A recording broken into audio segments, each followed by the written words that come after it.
E vamos continuar falando de arrogância? Porque é bem interessante, viu? A gente se reconhecer. Pra mim foi incrível. E de cara comigo, estudando isso de novo para refazer, na realidade, alguns caminhos, alguns estudos que eu fiz numa época onde eu não tinha o que eu tenho hoje em termos de conhecimento e amadurecimento.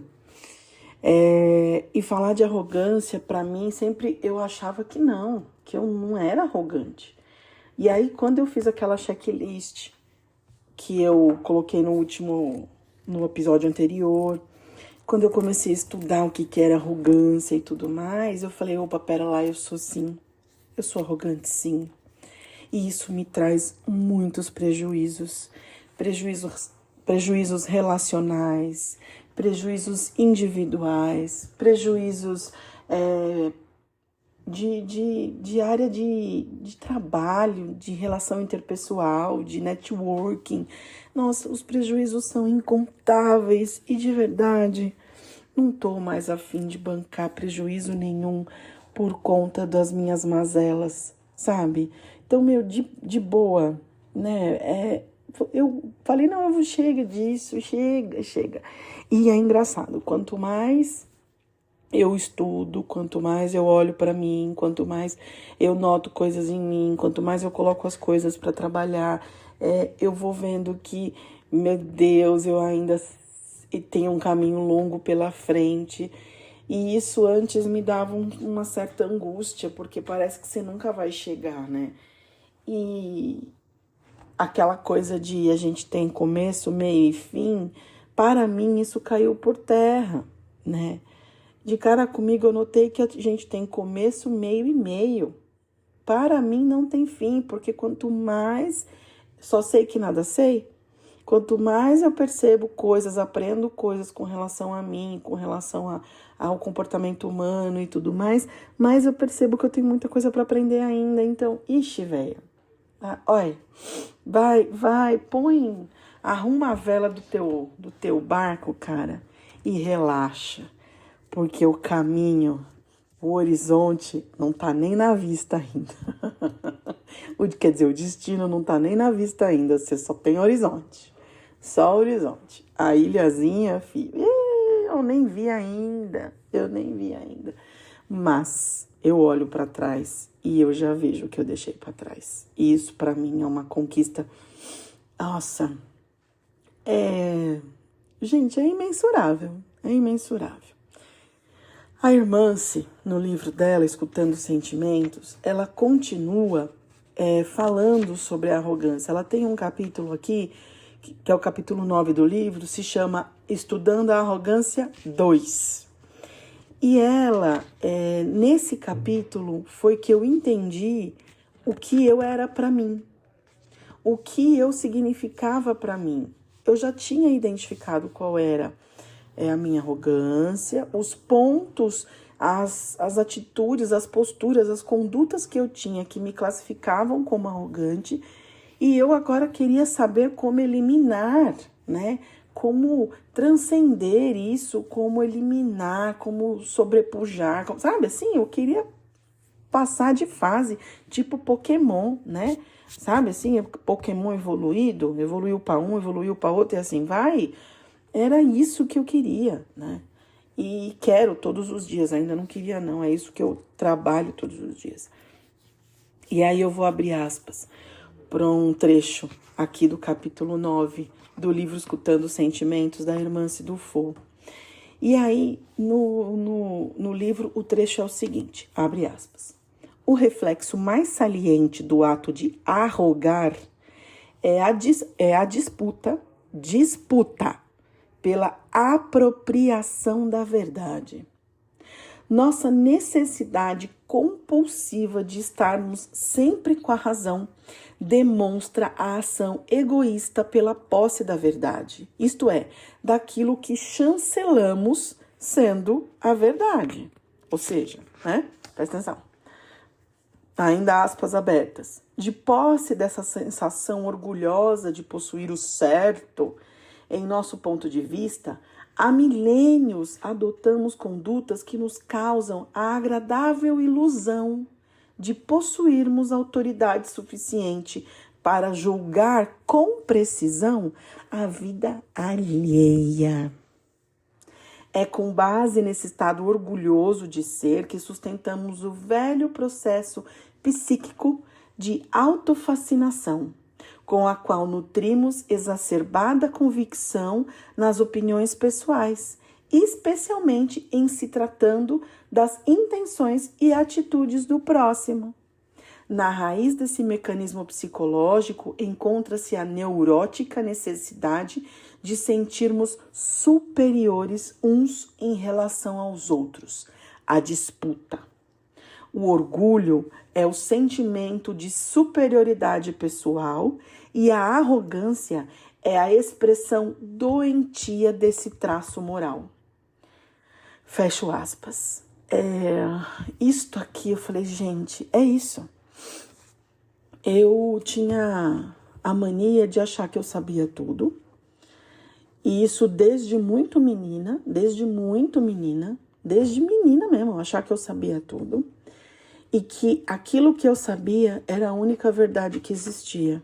Ai, que ridícula. Que ridícula com 2 R's no começo. Puta que pariu. Gente, presta atenção. E hoje eu olho, porque, óbvio, a gente encontra pelo caminho com muitas pessoas que têm esse tipo de postura. Hoje eu olho para isso e de verdade lamento.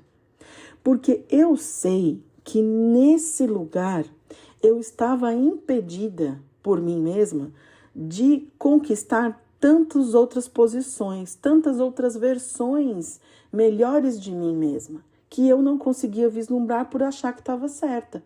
Então, quando você acha que você está certa ou certo, você não abre espaço para o novo, para as possibilidades diferentes daquilo que você está vendo. E, de fato, eu fui constatando, dia após dia, que eu só enxergava um pedaço muito ínfimo, do tamanho de um grão de uma mostarda, da realidade que era, da realidade que existia, do conhecimento. E verdade, a irmã se faz ela usa um termo aqui que eu achei muito top, chancelamos como sendo a verdade. Ou seja, a gente põe a chancela, não quer dizer que é não. Não quer dizer que é não. É essa chancela, é esse apego que faz com que a gente fique arrogante. E o orgulho, ele é um sentimento de superioridade pessoal. Mas a arrogância é uma expressão doentia disso. Né? Então, gente, olha isso. Olha isso, meu Deus.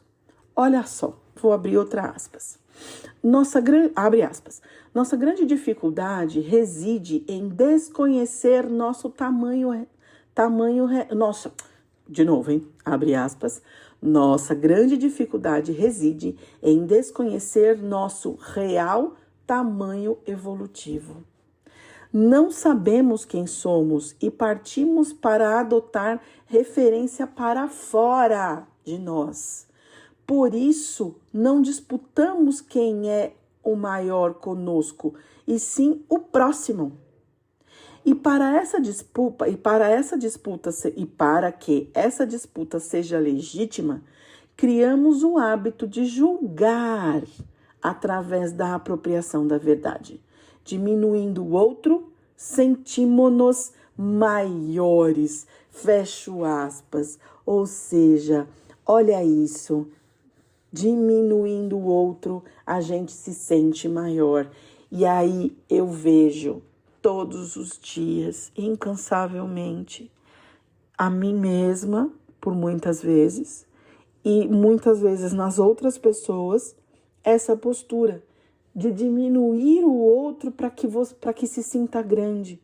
Então eu fico o tempo todo criticando, julgando e subjugando o outro por me achar dona da verdade, da verdade que eu chancelei, da verdade que eu inventei, que era verdade. Para isso, e o objetivo maior é diminuir o outro para que eu me sinta maior.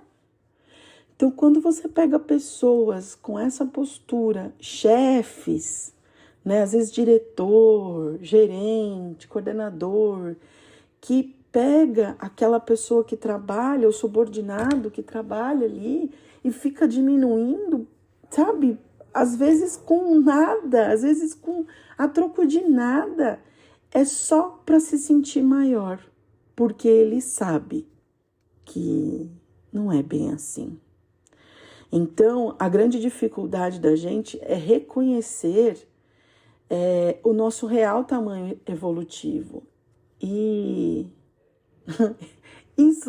isto, gente, é um buraco que a gente se enfia. Eu me enfiei nesse buraco e, meu Deus, como foi difícil sair. E se eu não cuidar, eu volto para ele. Se eu não cuidar, eu volto para ele. Então é um orar e vigiar o tempo todo e por muitas vezes mandar e se lascar. Porque senão eu não consigo. Eu vou abrir aspas de novo para finalizar esse episódio com um parágrafo. Abre aspas. Humildade é saber quem se é, nem mais nem menos. É o estado da mente que se despe das comparações para fora e passa a comparar-se consigo própria, mensurando a realidade de si mesma. Eu não vou nem comentar isso aqui. Eu vou só grifar e a gente fala disso no próximo. É isso.